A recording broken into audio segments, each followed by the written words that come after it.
오늘의 사건 반장입니다. 미성년자인 10대 아들이 미군에게 폭행을 당해 턱뼈가 골절됐다는 제보가 들어왔습니다. 미군과 다투던 여성이 시비를 걸어와 방어하다 벌어진 일이었는데 쌍방 폭행으로 고소당해 억울하다는 주장입니다. 태국의 한 마사지숍에서 몰래 라이브 방송을 하던 한국인 남성이 경찰에 붙잡혔습니다. 라이브 방송을 제지하던 업주를 폭행한 혐의였습니다. 방앗간에서 여성 손님에게 성추행을 당했다는 사장의 제보가 들어왔습니다. 사장은 충격을 받아 경찰에 신고했는데 아직까지 제대로 된 사과를 받지 못했다는 주장입니다.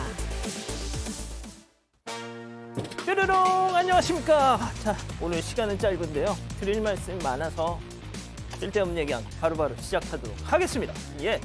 자, 진실추적자 사건 반장 시작합니다. 지난달 취임한 멕시코의 새 대통령 클라우디아 셰인바움. 예, 보시는 저 사람입니다. 최초의 멕시코 여성 대통령이라는데 이번 G20 정상회의 참석차 가는 비행기 내부 모습이 공개가 됐는데요. 세상에 대통령 전용기도 전세기도 아닌 그냥 일반 여객기, 그것도 무려 이코노미석.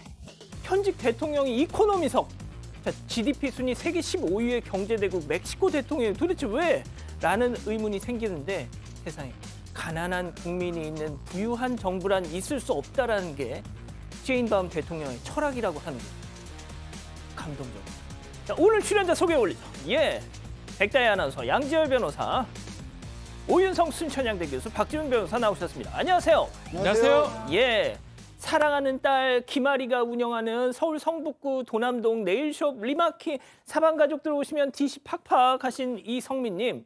자, 저 영상 좀 보십시오. 길냥이가 까치대에 삥 둘러싸였는데 양이가 그냥 무서워서 덜덜 떨고 있어요. 하신 김경현정님. 자, 서울 중랑구 묵동 공사 현장인데요. 저 작은 가로수에 캐리어를 묶어놓고 갔어요. 인부가 갖고 다니기 귀찮아서 저런 것 같은데 너무합니다 하신 김시영님. 자, 어제 호남 고속도로인데요. 뉴스에서나 보던 역주행차를 봤어요. 역주행차, 역주행. 운전면허 다시 따라 하신 주상섭님. 자, 입사 후 첫 생일 맞는 사랑하는 딸 김은서. 오늘도 야근이래요. 퇴근 좀 시켜줘라 사장아 하신 배미정님. 자, 천안 사는 남친 최은호 씨 43번째 생일 축하한다. 그리고 술 좀 줄여 하신 정사랑님. 황현재님 모두 사랑합니다. 자, 재미는 물론 의리로 함께하는 아세사바 뉴스에이 750 대한민국과 전 세계 동포 가족 여러분의 시선을 모아서 출발합니다.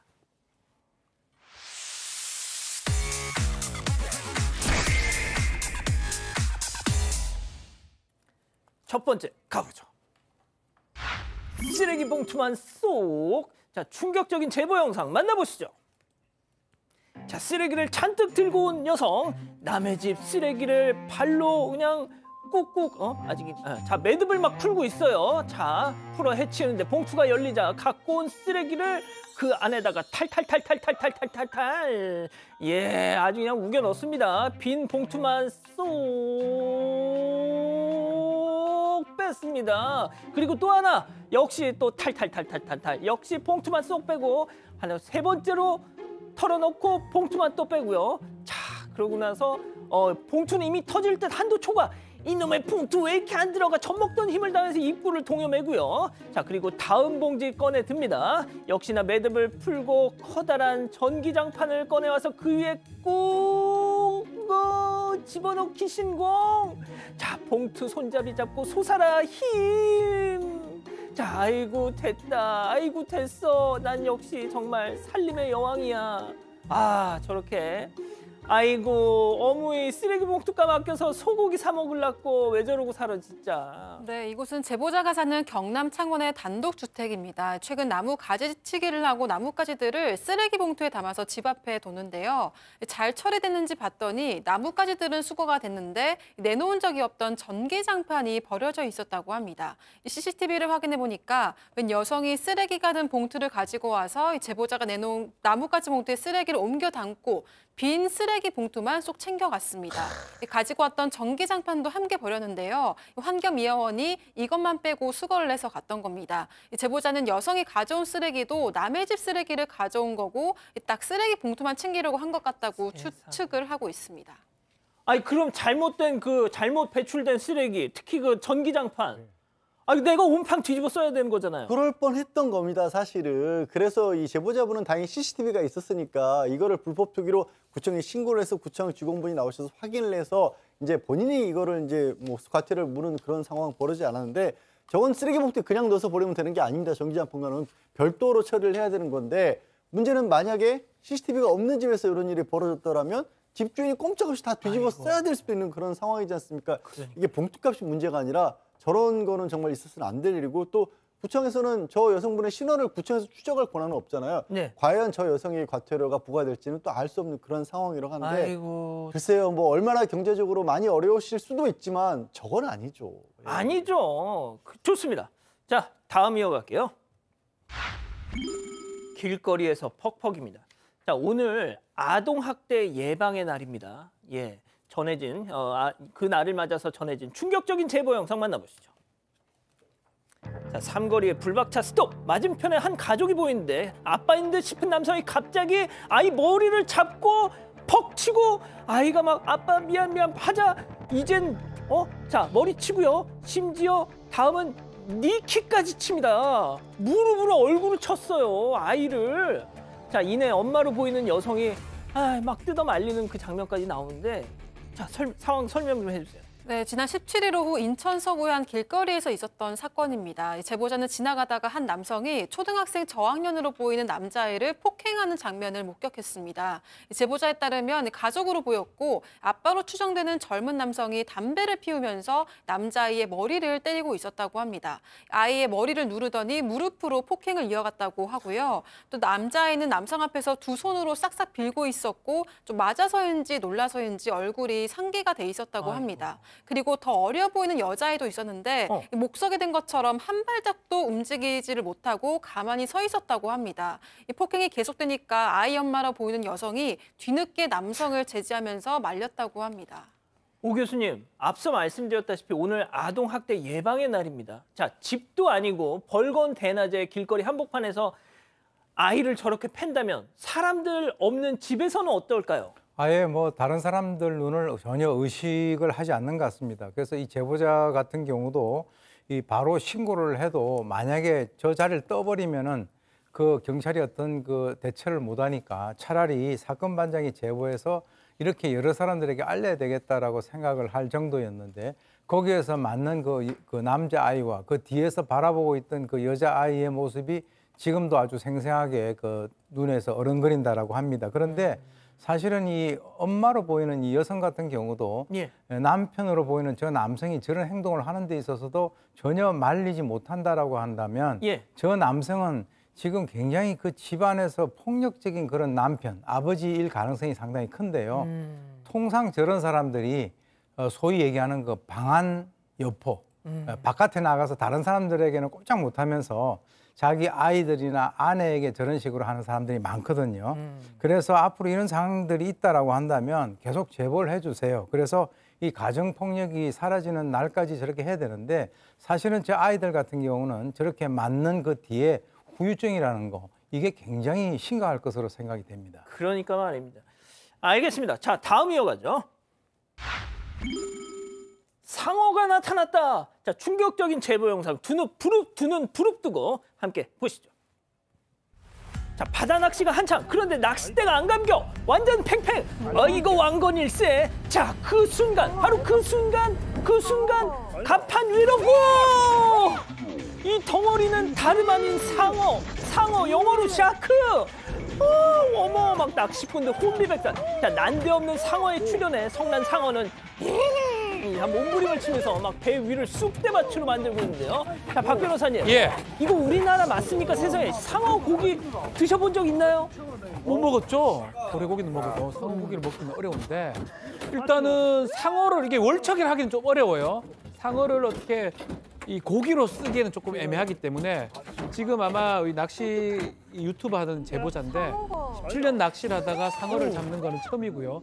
갈치 사이로 상어가 올라왔다고 하는데 문제는 이 상어를 그냥 풀어줘야 되겠다 생각이 들어서 낚시 바늘을 빼고 싶은데 이빨이 엄청 무섭지 않습니까? 저걸 어떻게 빼? 1시간 동안 사투를 했다고 합니다. 결국은 상어가 죽었다고 하고요. 아. 막 몸부림을 치니까 죽었다고 하고 이 상어 크기가 2m 20cm. 그게 몸무게가 150kg에 육박했다고 합니다. 그래서 좀 살려주고 싶었는데 결국은 이빨 때문에 방법이 없고 결국 이 제보자가 죽은 상어를 어촌 계장한테 넘겼다고 해요. 고기를 쓰기도 어렵고 버려서도 안 되기 때문에 본인 17년간 처음 있는 일이고 다행히 다친 사람은 없었다고 합니다. 아, 그러니까 저걸 어떻게 살려주고 싶은데도 만질 수가 없어요. 뭐 만약에 뭐 이렇게 갈치도 어려운데 방어다 이러면 싹 떼가지고 야 가라 하면 되는데 이거 뭐 싹 떼다가 손이 물리거든요. 사람 생각이 무섭잖아요. 와. 그렇다고요. 네. 그렇군요. 아, 진짜 이런 정말 충격적인 영상. 자, 다음 또 이어가죠. 긴 장대로 탈탈입니다. 자, 긴 장대로 대체 뭘 한 걸까요? 제보 영상 만나보시죠.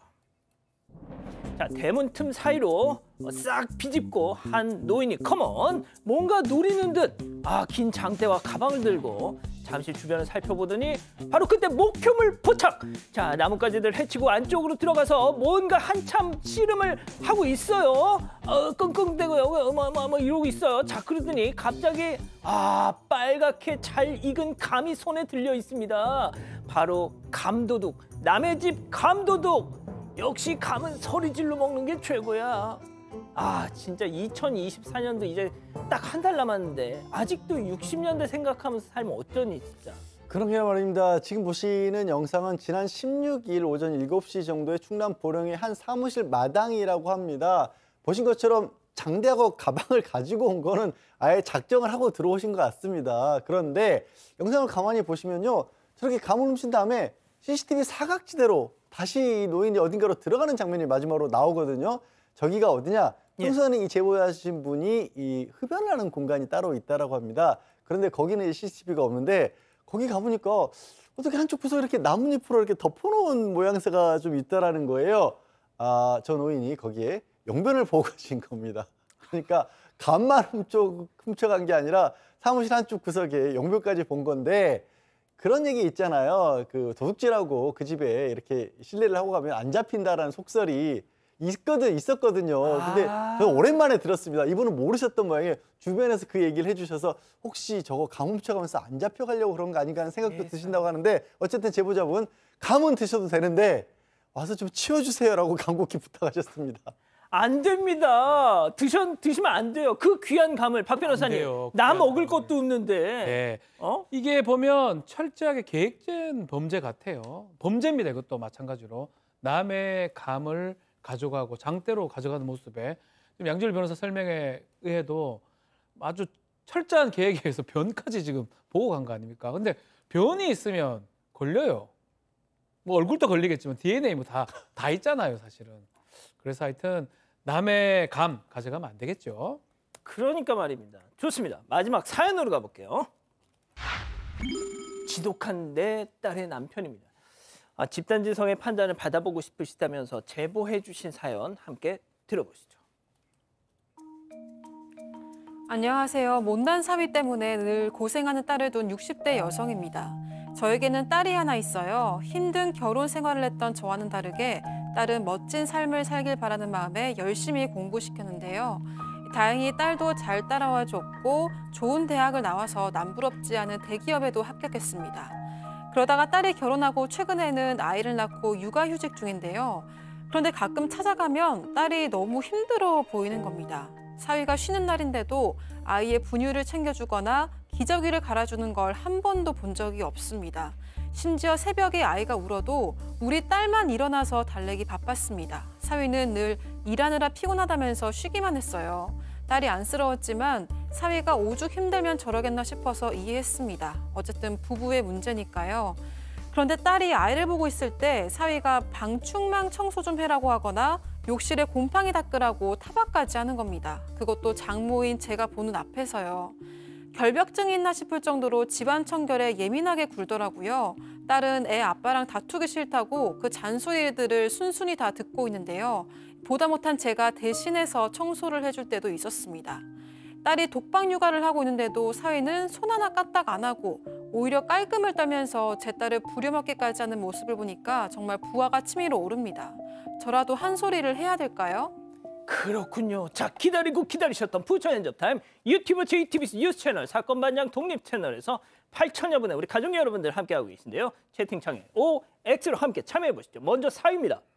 아이 장모님, 아이 진짜 저희 사정 아시면 얼마나 아신다고 이러세요. 아이 닭은 못 잡아주실 망정 사유를 전국 방송에서 개방신을 주십니까 진짜. 아이 제가 놀기로 해요. 바람을 피워요. 왜 버려 하나 힘들어 죽어. 아이 집이라고 오면은 사방이 난장판인데 제대로 쉴 수도 없어. 우리 지열이 건강을 위해서도. 아이 깨끗한 게 뭐가 문제냐고요. 아이 저희 문제 저희가 알아서 합니다. 동그라미입니다. 그렇습니다. 자, 다음 사연자 장모입니다. 아 몰라 이복의 박수가 아니야. 박지연. 야, 너 왜 버리하느라고 피곤하셨어? 야, 우리 다혜가 네 새끼 키우느라고 휴직하고 있는 거 아니야? 다시 복직하면 그래서 돈 벌면 너 가사 분담해 줄 거야? 아이고 뚫린 입이라고 말을 잘하지. 야, 내가 너 같은 녀석 종노릇하라고 우리 다혜를 금지옥에 키운 게 아니야. 방충망 청소 네가 해. 박 변호사님. 자, 뭐 이건 요즘 세상에 이런 사위, 이런 사람은 남편은 없고요. 근데 문제는 결벽증이 있을 수는 있어요. 그럼 지가 치워야죠. 지금 아이를 보고 있는 아내한테 그걸 치우라니요. 당연히 장모로서는 어지간하면 장모님 같은 경우는 참거든요. 사위사랑 장모님 아니겠습니까? 오죽하면 이런 얘기를 하겠습니까? 아주 뭐 거의 게으르고 깨끗한 척하면서 깨끗하면 자기가 치우면 돼요. 곰팡이 치거하세요. 왜? 이건 잔소리 한번 해야 됩니다. 아, 그렇군요. 자, 오 교수님. 일단 그 장모님 앞에서 자기 그 아내를 타박하는 것은 기본이 안 돼 있고요. 그리고 육아라고 하는 것은 같이 하는 것인데 이 사람은 그런 개념 자체가 없는 것 같습니다. 아마 이제 장모님이 상당히 속이 상하실 것 같은데, 그런데 이제 중요한 게 뭐 좋은 대학 나오고 대기업 다니면서 이런 대접 받는다. 좋은 대학 안 나오고 대기업 안 댕겨도 이런 대접 받으면 안 되는 거예요. 그래서 제가 볼 때는 이 장모님이 거기서 한 소리를 갖다가 하시지는 마세요. 왜 그러냐면 따님이 저런 성격인 줄 알고 결혼을 했는지는 모르겠지만 일단 이제 부부 간에 있어서는 딸에게 얘기를 해가지고 약간 좀 이렇게 코치를 하는 것이 좋지, 직접적으로 대놓고 뭐 이렇게 얘기를 하게 되면 저 남편이 제가 볼 때는 성격이 그렇게 아주 이렇게 넓은 성격이 아닌데 그렇게 되면 오히려 딸과 사이 간에 있어서 사이가 더 나빠질 가능성도 있어요. 그래서 이제 딸에게 좀 얘기를 해서 좀 어느 정도 이렇게 자기들끼리 좀 해결할 수 있도록 그렇게 하는 것이 좋을 것 같습니다. 자, 오 교수님 말씀 일리가 있는데 양 변호사님, 저도 저 커플과 좀 비슷한 커플을 알거든요. 딸한테 얘기를 해. 그래도 못해. 네, 못하기도 하고요. 이렇게 그 뭐랄까 이게 부부 사이도 가불관계라는 게 생깁니다. 그리고 사실 뭐 요즘 이런 사람이 있을까 싶지만 제가 이 자리에서 몇 번 말씀드렸는데 집안마다 세상이 어떻게 변하건 그 집안만의 가풍이라는 게 따로 있고 그게 또 전부로 믿고 있는 사람들도 있어요. 그래서 외부에서 좀 깨줄 필요도 있고요. 어제 얘기가 나왔죠. 그 요즘에 통계청에서 조사했더니 그 기혼자들의 배우자가 만족도가 75%라고 그게 가장 큰 원인이 이유가 가사 분담이 요즘은 잘 되고 있다라는 걸로 꼽더라고요. 사위한테 얘기하세요. 너 늙어서 그러다 후회한다. 아니 늙을 것도 아니다. 40, 50대만 돼도 당장 후회한다. 아니 그럼요. 네, 그렇게 반드시 얘기를 해주셔야 됩니다. 딸도 이렇게 피할 수 있으니까. 자, 백다혜 아나운서의 처방은 뭡니까?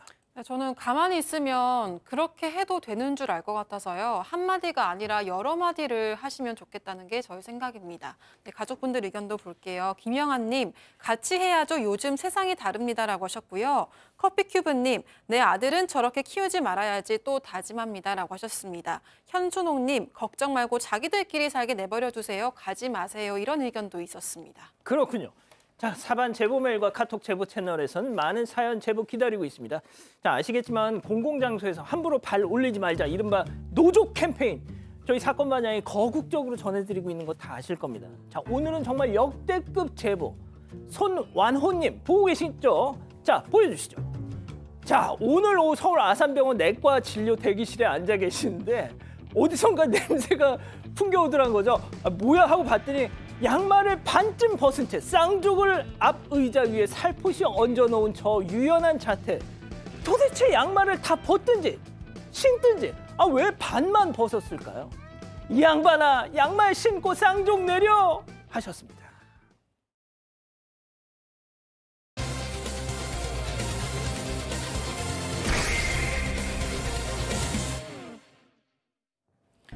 지난 17일 자정이 넘은 시각 경기도 평택의 한 번화가입니다. 뭔가 심각한 분위기의 네 사람, 그중 유독 화가 나 보이는 여성과 옆에서 어깨를 다독이며 말리는 남성의 모습이 보이는데요.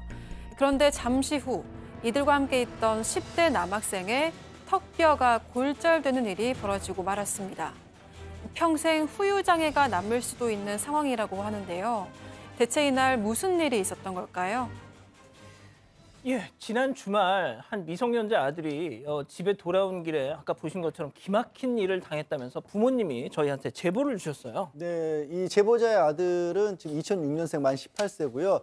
이제 아들이 이제 아버지와 같이 일을 하면서 사회 나갈 준비를 하고 있다라고 합니다. 그런데 지난 16일에 친구들하고 만나서 이제 저녁 시간을 가졌었고, 그리고 17일 자정 정도 시간이었던 거죠. 늦은 시간에 이 지역은 이제 평택 지역인데 집에 가려고 택시를 기다리고 있던 중이었다라고 합니다. 그런데 거기 이제 외국인 남성하고 한국인 여성하고 굉장히 크게 다툼을 하고 있는 그런 모습이 있었대요. 그래서 뭐 큰 소리로 다툼이 나니까 지나가던 사람들도 다 쳐다보고 있고 그런 상황이었는데, 그때 하필이면 그 한국인 여성하고 이 제보자의 아들이 눈이 딱 마주쳤다라는 거예요.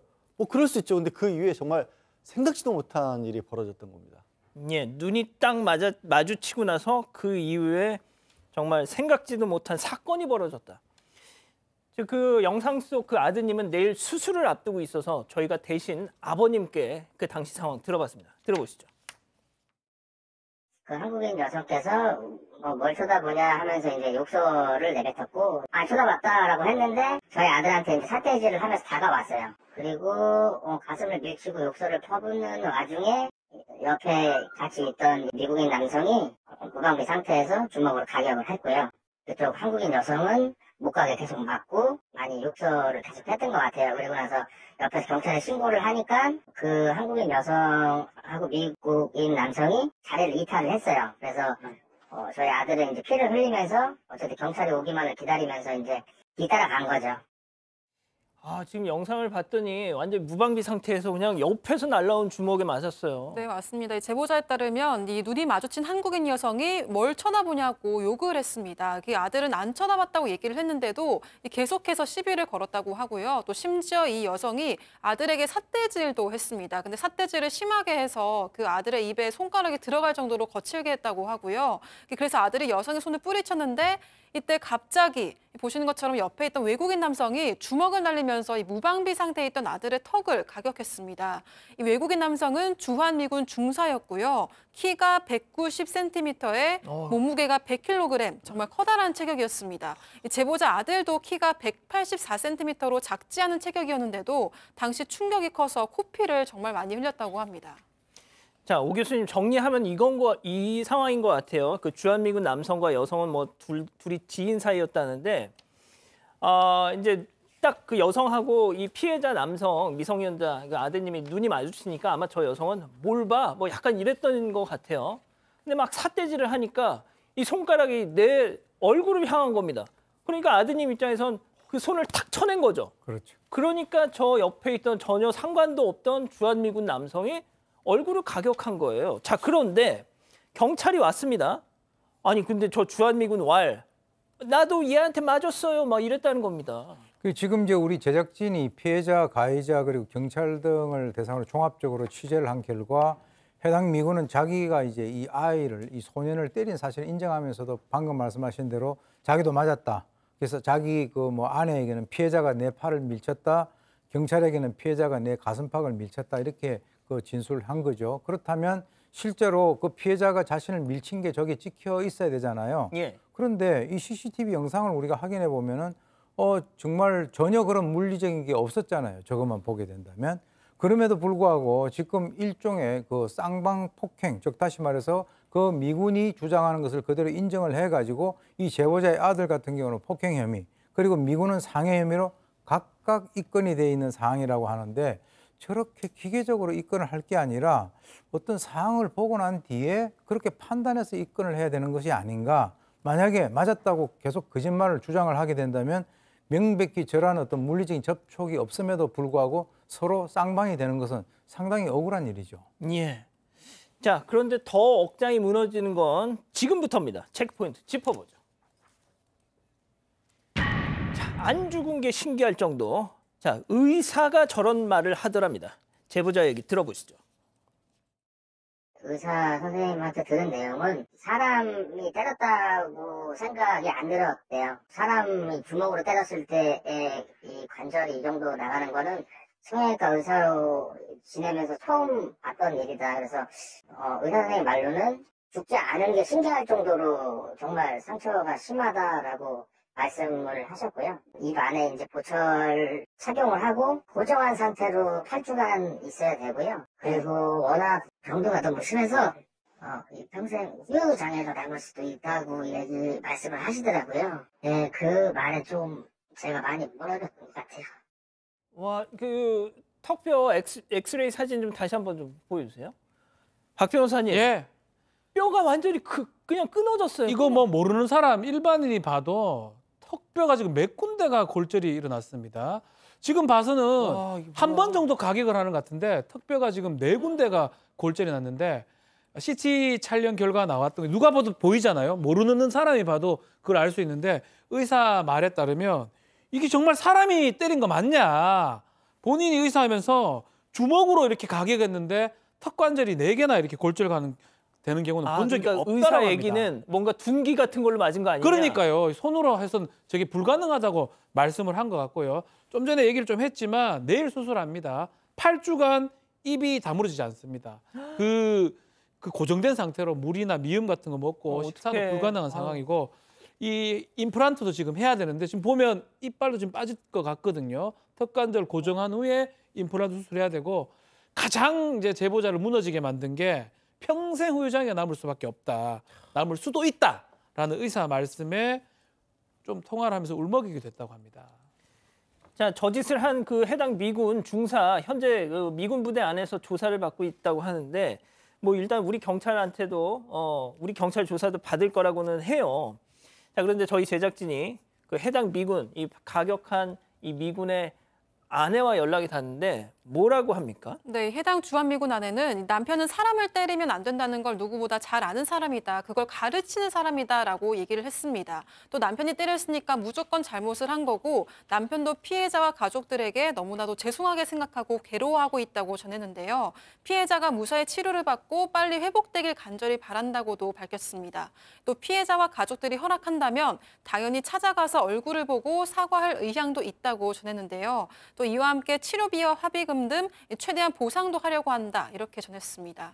뭐 그나마 이 아내분은 조금 제대로 상황을 파악하는 것 같은데 자, 양 변호사님 아까 그러면은 영상에서는 아무리 찾아봐도 없었던 그 쌍방 나도 맞았다 그거에 대해서 뭐 입장을 철회했습니까? 철회할 것으로 보입니다. 왜냐하면 그 미군의 아내의 얘기로는 뭐 그 쌍방으로 입건됐다는 것 자체도 몰랐었다라는 것이고 더더군다나 뭐 고소할 생각도 없다라고 하고요. 이 피해자가 빨리 수술받고 잘 치료받기를 바랄 뿐이다. 이렇게 전했습니다. 그리고 이제 아내는 남편도 저 미군도 같은 입장이라고 그렇게 얘기를 했어요. 그리고 경찰도 CCTV를 보니까 아니 뭐 손가락이라도 한번 근처에 갔어야죠. 아니, 그러니까. 너무나 일방적인 폭행이지 않습니까? 다만 이제 확실히 하기 위해서 정확한 사고 경위를 조사하겠다라고 밝히고 있는데 문제는 처음에 실랑이를 벌였던 부분 있지 않습니까? 저 부분 이제 저 여성에 대해서도 고소를 진행하려 할 그런 생각을 했었는데 이건 추가 입건해서 조사를 하겠다라고 하고 있고요.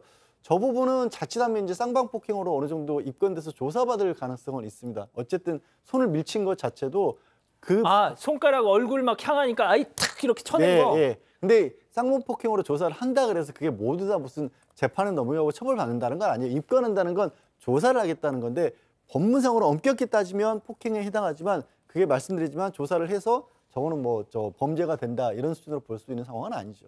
저 여성하고 저 주한미군은 무슨 관계인가요? 이게 참. 자, 교수님. 정말 저희가 왕왕 이렇게 주한미군들 범죄를 전해드리고 있는데 뭐 소파 규정 때문이기도 하지만 그러니까 우리 국민들이 막 속 시원할 만한 어떤 그런 결과나 이런 게 상황이 도출되지 않는 경우가 자주 있잖아요.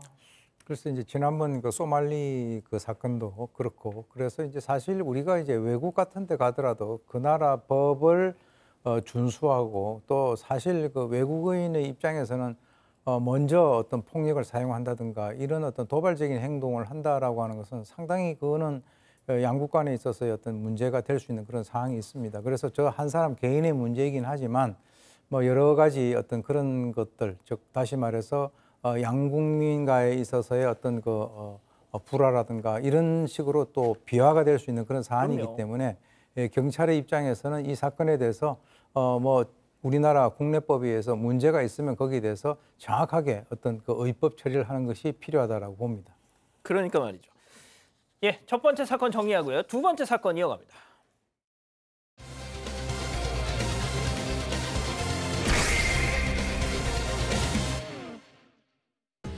태국의 한 마사지숍에서 몰래 라이브 방송을 하던 한국인 남성이 경찰에 붙잡혔습니다. 라이브 방송을 제지하던 업주를 폭행한 혐의였습니다. 당시 상황을 짚어봅니다. 자, 도대체 태국에서 왜 이렇게 우리나라 유튜버를 자칭하는 사람들이 가서 태국에서 남의 나라 가서 왜 이렇게 참 그럴까요? 자, 제가 이제 며칠 전 오프닝에서 잠깐 전해드렸는데 태국에서 라이브 방송하다가 체포됐어요. 네, 지난 14일 새벽이었고요. 태국 파타야의 한 마사지숍에서 일어난 사건입니다. 이 한국인 남성이 40대 여성 업주를 폭행한 혐의를 받고 있습니다. 이 두 사람은 가게 앞에서 말다툼을 벌였는데요. 이 업주는 가게의 동의를 구하지 않고 라이브 방송을 했기 때문이라고 주장을 했습니다. 이 말다툼이 몸싸움으로까지 번졌고요. 여성은 길거리에 쓰러져 있다가 병원으로 이송이 됐습니다. 이 한국인 유튜버는 현장에서 조사를 받고 체포됐는데 이 현지 경찰은 남성에 대한 법적 절차를 진행 중이라고 밝혔지만 신원은 공개하지 않기로 했습니다. 이 남성은 현재 태국 파타야에 거주하고 있다고 하고요. 자신의 채널에 태국 여성에 관한 영상을 올리거나 관광 상품들을 소개하고 있다고 합니다. 제가 이 사람 그 유튜브 채널을 들어가서 봤더니 가장 최근에 업로드되어 있는 게 제목이 이렇습니다. 태국 파타야, 어떤 태국 여성 얼굴 사진을 딱 썸네일에 붙여놓고 태국 파타야 헌팅 참 쉽죠잉.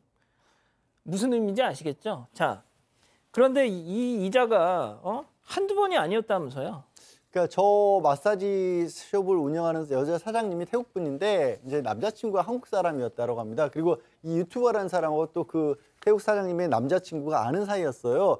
근데 그러면 더 잘해줘야 될 텐데 그걸 그냥 빌미로 종종 가게에 가서 라이브 방송을 켜놓고 마사지하는 손님들을 막 찍어서 방송이랍시고 내보냈답니다. 가뜩이나 좀 문제가 많았던 그런 상황이었는데 또 그날 사고가 났던 날도 그냥 그 여자 손님이 오일 마사지를 받고 있었다는 거예요. 그러니까 아무래도 몸을 드러내고 있는 상황이었는데 아, 그렇죠. 그 방을 확 열고 카메라를 들이댄 겁니다. 손님은 얼마나 놀랬겠어요. 소리를 지르고 난리가 났던 거죠. 그렇게 되니까 이 사람은 또 뛰쳐나가지고 오토바이 타고 가버렸다는 거죠. 근데 마침 이 태국 마사지 사장님은 당시에는 가게에 없다가 돌아왔을 때 마사지사가 사정을 설명해야 될 거 아니에요. 손님이 그렇게 나가버렸으니까 사장님한테 그 얘기를 했다고 합니다. 이런 일이 있었다라고.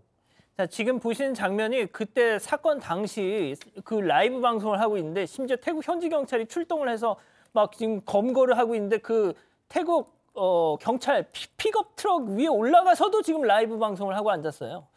자, 참다 폭발한 여사장님이 야, 그 사람 당장 돌아오라고 해! 막 이렇게 남자친구한테 얘기를 했답니다. 그래서 그 남자친구분이 한국분이에요. 그러니까 한국분이 야, 너 여기로 와봐.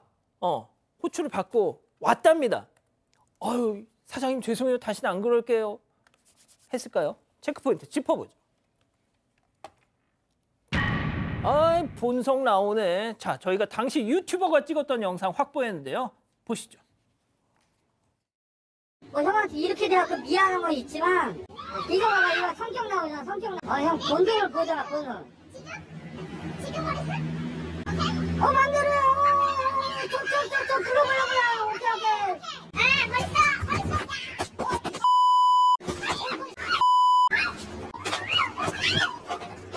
삼각대 부러졌어 지금.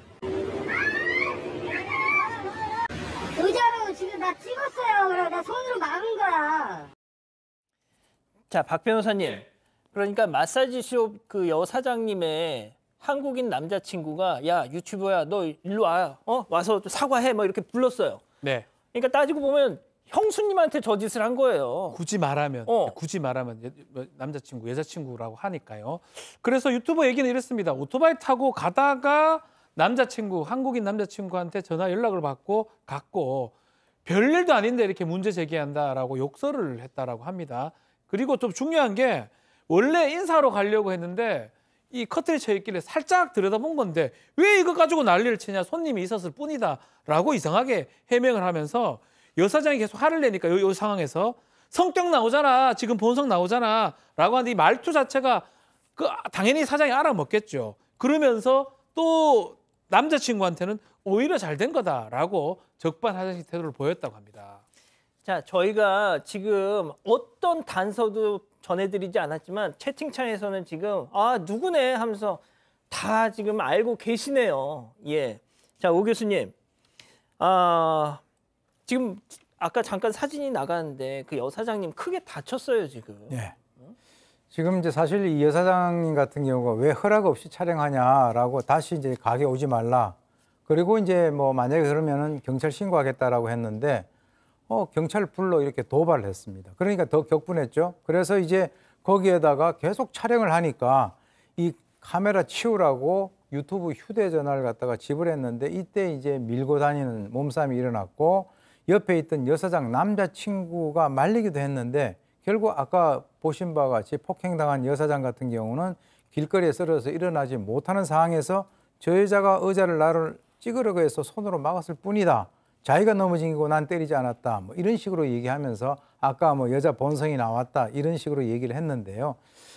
지금 왜 나라 그 망신을 남의 나라까지 가서 그렇게 하는 것인지, 그리고 최근 들어서 이 태국이라고 한 나라에 가서 저런 행동을 하는 한국인들이 많이 이제 지금 발생을 하고 있는 것으로 봐서는 태국이라고 하는 나라를 그렇게 만만하게 봐서는 안 될 거로 저는 봅니다. 그리고 태국 경찰 이번에 저런 사람들 아주 태국법에 의해서 강하게 처벌을 해서 한국인들이 저러한 행동을 갖다 태국에서 더 이상 하지 못하도록 한번 뭔가 사례를 보여주시기 바랍니다. 그러니까요.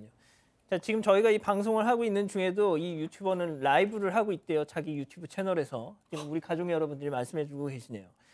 자, 이게 말이죠. 태국 현지 언론에서 태국의 사건 반장 같은 프로그램에서 막 보도가 되면서 막 안 그래도 한국 태국에서 막 노 코리아 뭐 보이콧 코리아 지금 그러고 있잖아요. 입국 뭐 이렇게 돌려보내고 한 그런 문제들 때문에. 자, 그런데 더 그 혐한 이 여론에 막 불을 지폈답니다. 자, 저자 뉴스에 나오기 전에도 현지에서 또 유명한 인물이었다고 해요. 파타야에서. 다른 영상 한번 보시죠. 이건 난 왜?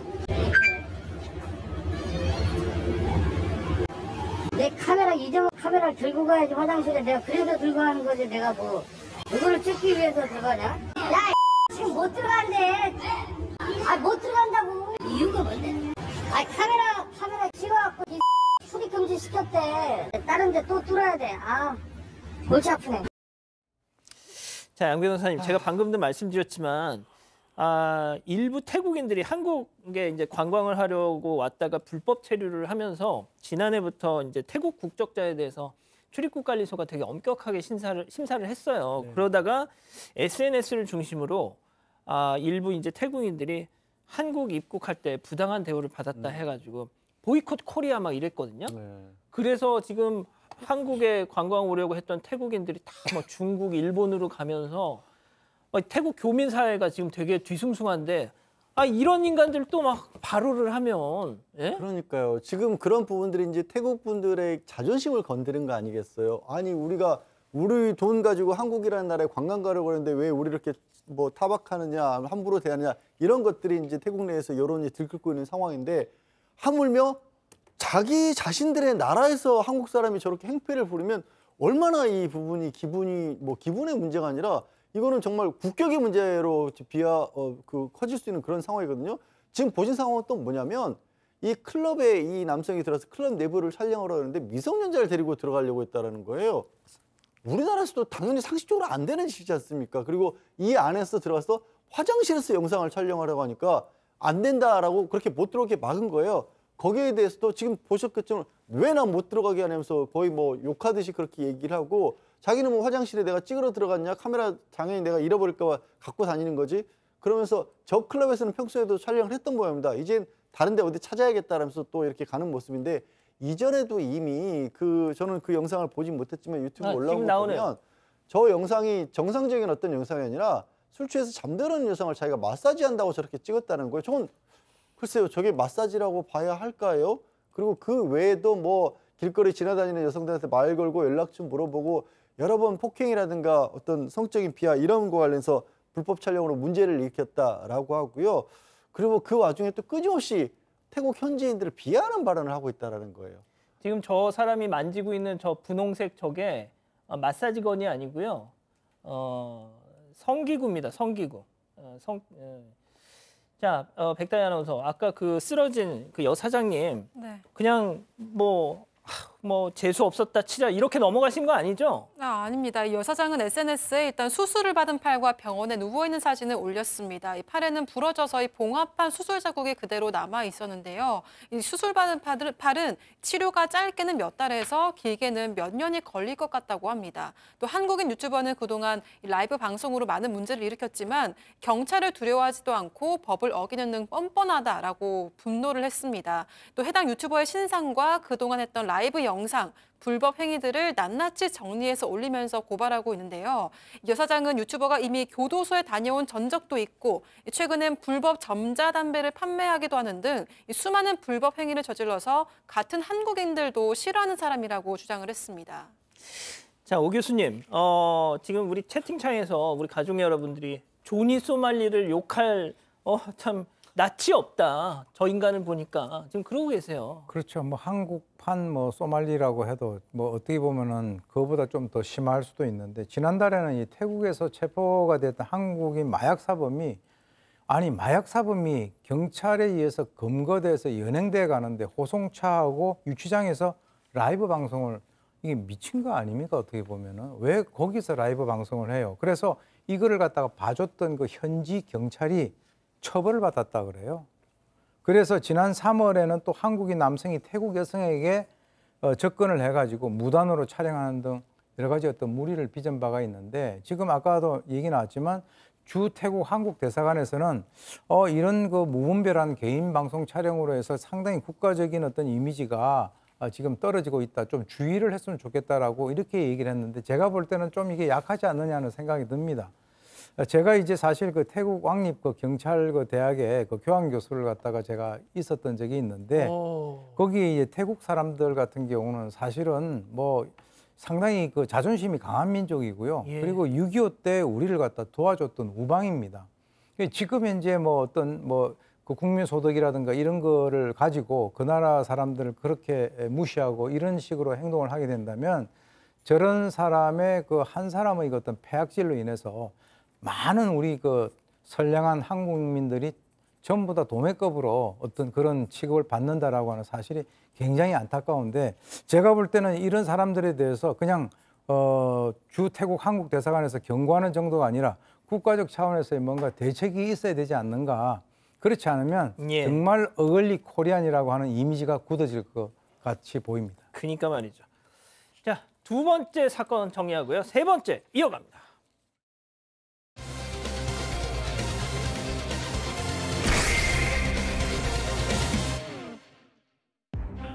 방앗간에서 여성 손님에게 성추행을 당했다는 사장의 제보가 들어왔습니다. 사장은 충격을 받아 경찰에 신고했는데 아직까지 제대로 된 사과를 받지 못했다는 주장입니다. 어떻게 된 일인지 알아봅니다. 박 변호사님, 예. 충격적인 사건입니다. 맞습니다. 이 제보자가 경북 의성에서 방앗간을 운영하고 있는 20대 남성이고 어머니하고 방앗간에서 이제 고추를 이제 빻고 있는 그런 상황인데 웬 40대 여성이 오더만 여기 고추도 빻나 보네요라고 맵네요라고 얘기를 했다고 합니다. 그러니까 뭐 사장 입장에서는 고춧가루 있습니다고 대답했는데 여성 손님이 별다른 대꾸를 안 했던 것 같아요. 혹시 뭐 필요한 거 있나요?라고 얘기를 했는데 또 아무런 대답도 없었고요.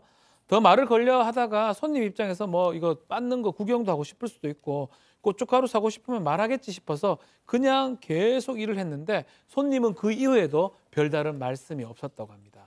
아니 지금 남의 그 영업장 와가지고 고추 빠요? 고추 있어요. 그래서 예 고추 있습니다 했더니 자 뭐 물어도 묵묵부답이에요. 그래서 야, 뭐야. 그래서 사장님이 결국 아니 손님, 저희 바쁘니까 나가주세요 했다는 거죠? 네, 이 방앗간은 좀 기계도 많고 위험해서 손님들이 오지 못하게 한다고 합니다. 그런데 이 여성 손님은 뭐 기계도 이것저것 만져보고 돌아다녔는데요. 사장이 여러 차례 경고를 했지만 아무런 대답도 하지 않고 계속해서 서성거렸다고 합니다. 그래서 결국 사장은 손님을 밖으로 내보냈습니다. 또 어머니에게 저 손님이 또 오면 경찰에 신고해야 될 것 같다고 했는데 얼마 지나지 않아서 실제로 손님이 또 들어와서 곳곳을 다시 돌아다녔습니다. 나가라는 이야기도 안 듣고 대답도 안 하니까 결국 수상하게 여기고 경찰에 신고했다고 합니다. 아니 저렇게 막 휘젓고 다니면 당연히 방해가 돼.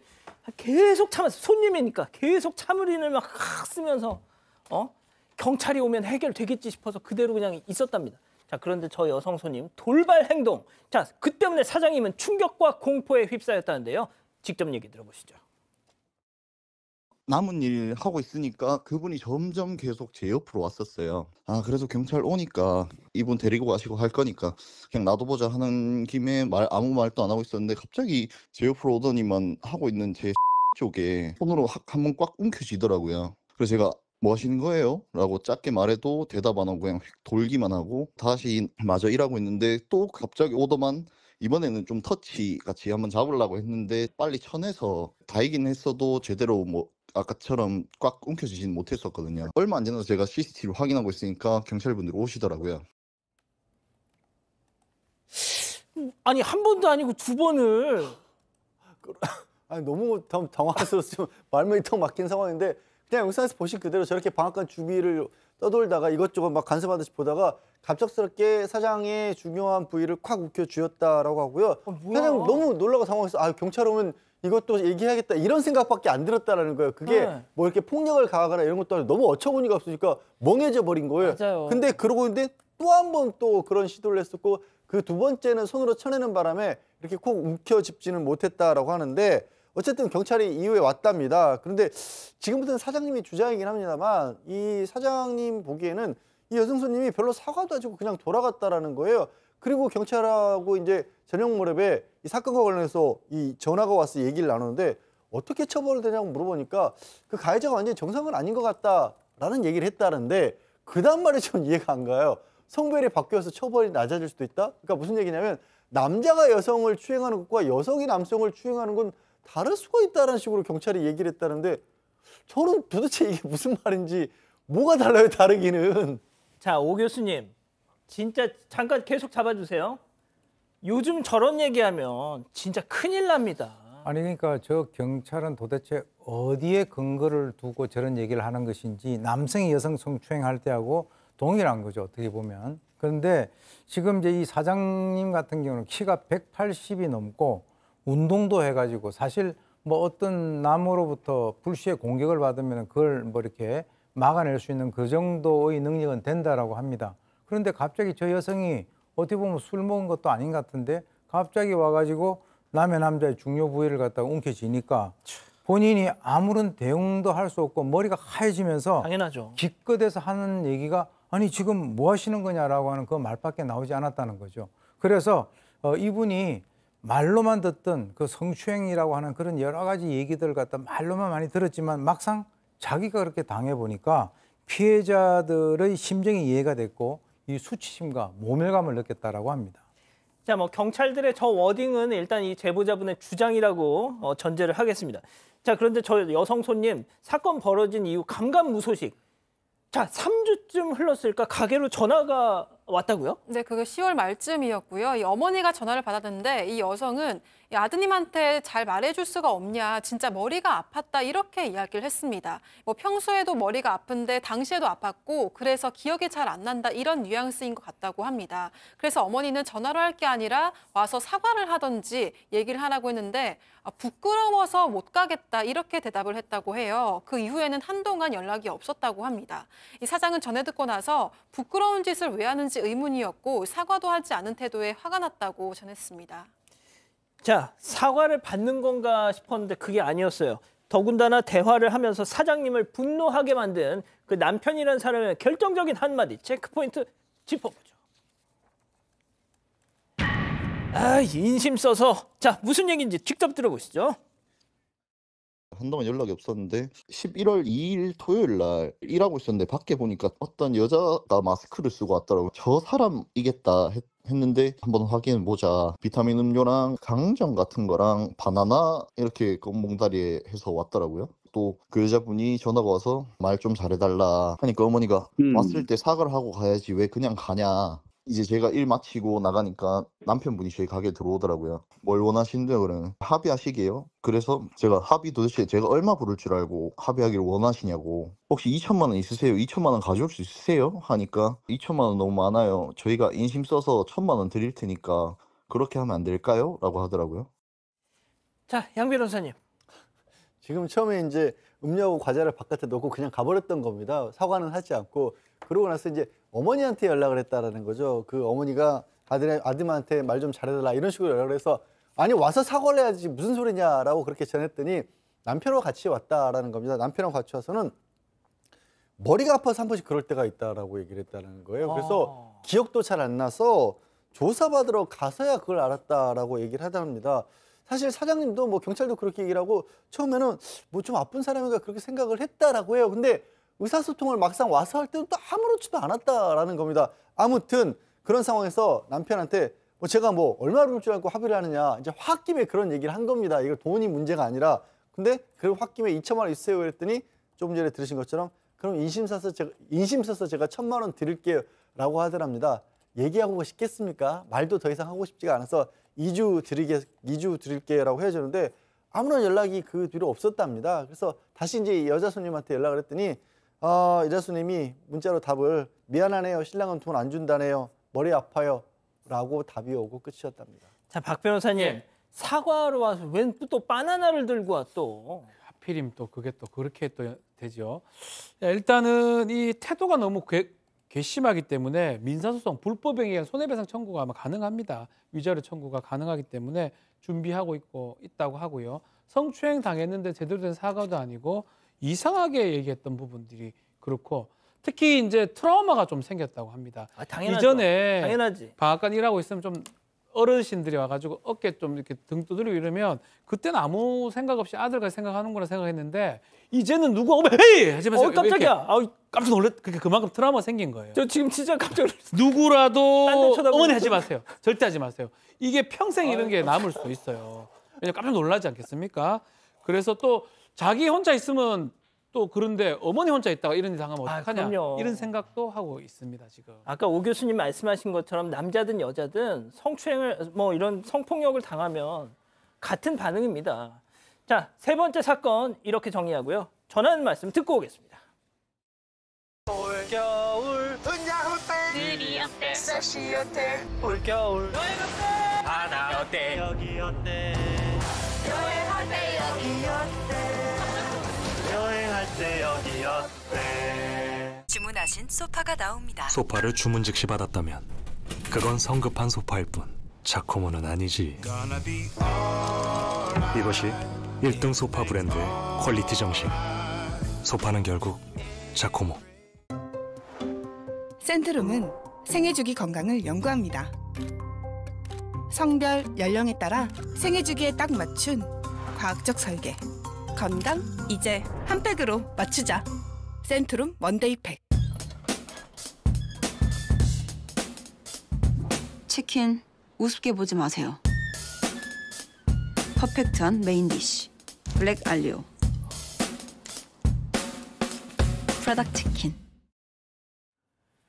사랑하는 사건 반장 가족 여러분 행복한 밤 보내시고요. 저희는 내일도 사반 750 저녁 7시 50분에 다시 옵니다. 안녕히 계십시오.